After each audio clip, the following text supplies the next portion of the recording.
Recently میں نے self education اور سیلف لرننگ کے حوالے سے بات چیت کی اور بہت سے دوستوں نے مجھے کانٹیکٹ کیا اور انہوں نے اس آئیڈیا کو انڈورس کیا. انہوں نے بھی اتفاق کیا کہ ہمارے ہاں سیلف ایجوکیشن اور سیلف لرننگ کا پروسیس تقریباً نہ ہونے کے برابر ہے.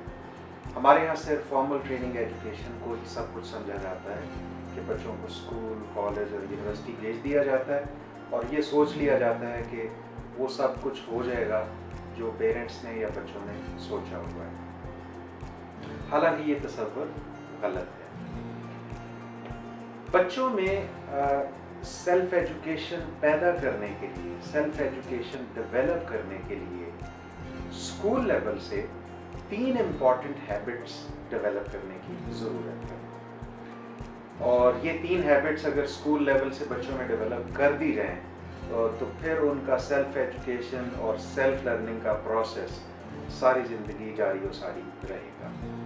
اب وہ ہیبٹس کون سی ہیں؟ سب سے امپورٹنٹ اور سب سے اسٹرانگ ہیبٹ جو ہمیں ڈیولپ کرنے کی ضرورت ہے وہ ہے بک ریڈنگ. جی ہاں, بک ریڈنگ کا تصور ہمارے ہاں تقریباً نہ ہونے کے برابر ہے. چونکہ میں اکثر ینگسٹرز کے ساتھ, اسٹوڈنٹس کے ساتھ بات کرتا ہوں اور ان سے میں اکثر پوچھتا ہوں کہ اچھا آپ کون سی بکس پڑھتے ہیں, کیا آپ کو بکس پڑھنے کا شوق ہے؟ تو ہارڈلی کوئی اسٹوڈنٹ اس کا جواب ہاں میں دیتا ہے. وہ کہتا ہے کہ ہاں جی میں بکس پڑھتا ہوں. زیادہ تر لوگ, میرا خیال ہے کہ 99% اسٹوڈنٹس جو ہیں ان کے اندر یہ بالکل ہیبٹ نہیں ہوتی کہ وہ بکس پڑھیں, اور وہ بڑی مشکل سے اپنی نصاب کی کتابوں پر, اپنے کریکلم کے مطابق جو بکس ہیں انہی پر فوکس کر رہے ہوتے ہیں. تو یہ ہیبٹ ابھی فی الحال تو ہمارے یہاں جنرلی مسنگ ہے.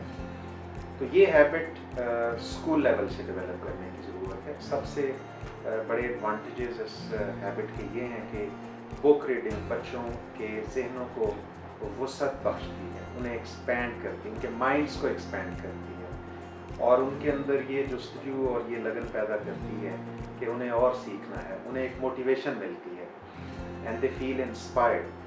اور بکس کون سی پڑھنی چاہیے یہ بھی ایک الگ موضوع ہے, لیکن میں کامنٹ کرنا چاہوں گا کہ اسکول لیول سے بچوں کو مختلف طرح کی بکس پڑھنی چاہیے. اس میں بایوگرافیز پڑھنی چاہیے, آٹو بایوگرافیز پڑھنی چاہیے, اسٹوری بکس پڑھنی چاہیے, ہسٹری بھی پڑھنی چاہیے انہیں, اور اسی طرح سائنس کے موضوعات پر بہت سی بکس اویلیبل ہوتی ہیں جو کہ نان ٹیکنیکل لوگ یا لیمن کے لیے جو بکس لکھی جاتی ہیں, آسان انداز میں لکھی جاتی ہیں, وہ بکس انہیں پڑھنی چاہیے.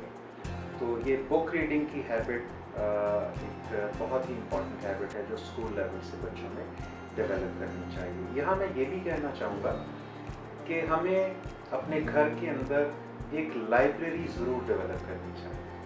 اور لائبریری سے میری مراد یہ ہرگز نہیں ہے کہ وہاں کوئی بہت بڑی اسپیس ایلوکیٹ کر دیں اور وہاں پر ہزاروں بکس ہونی چاہیے, ایسا نہیں ہے. گھر کے اندر بے شک آپ ایک بکس کا کارنر ڈیولپ کر دیں, ایک شیلف رکھ دیں اور اس میں جو بہترین کتابیں آپ اویلیبل کر سکتے ہیں وہ وہاں پر رکھیں تاکہ بچے وہ بکس پڑھیں, اور بکس پڑھنے کے بعد ان کے اندر مزید بکس پڑھنے کا جذبہ پیدا ہو اور ان کے اندر ایک موٹیویشن ڈیولپ ہو. تو ایک کارنر گھر کے اندر میں سجیسٹ کروں گا کہ ضرور ڈیولپ کریں جہاں دنیا کی بہترین بکس آپ کے پاس اویلیبل ہیں. تو ان بکس کی موجودگی ہی آپ کو موٹیویٹ کرے گی کہ آپ کو بک ریڈنگ کرنی چاہیے. اس کے علاوہ دوسری جو امپورٹنٹ ہیبٹ ہے وہ ہے ریسرچ کرنے کی عادت. تو بچوں میں اسکول لیول سے ریسرچ کی عادت ہمیں ڈالنی چاہیے. اس کا سب سے بڑا فائدہ یہ ہے کہ بچے ینگ ایج میں اسکول لیول سے ہی کریٹیکلی سوچنا شروع کر دیں گے, اور ان کے اندر یہ ایک امپورٹنٹ سافٹ اسکل بھی ہے, کریٹیکل تھنکنگ جسے ہم کہتے ہیں, کریٹیو تھنکنگ جسے ہم کہتے ہیں, وہ ان کے اندر پیدا ہوگی. اور اس کا سب سے بڑا فائدہ یہی ہوگا کہ جو نظریات وہ پڑھ رہے ہیں وہ پولیٹیکل نظریات ہوں, پولیٹیکل آئیڈیاز ہوں, سوشل آئیڈیاز ہوں, سائنس کے موضوع پر اگر وہ کچھ پڑھ رہے ہیں یا کسی بھی اور سبجیکٹ پر پڑھ رہے ہیں